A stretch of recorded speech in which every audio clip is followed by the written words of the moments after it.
Want to browse in Chrome without your history being saved on your computer?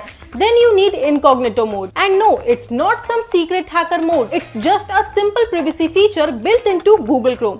So hello everyone, welcome back to Get Assist, and in this video I'll show you 2 easy ways to open Incognito Mode on your PC or laptop, and I'll also explain what it does and what it does not hide. So without wasting a minute, let's get started. Method 1 is open Incognito from Chrome menu. First open Google Chrome on your computer. Now look at the top right corner of the screen. You will see 3 vertical dots. Click on those dots. A drop down menu will open. Now look for the options New Incognito Window. It's usually the third option from the top.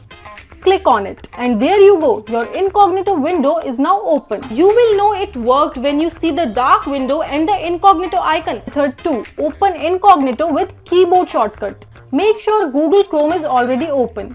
Just press Ctrl+Shift+N and incognito mode opens instantly. This is the shortcut you want to remember, Ctrl+Shift+N.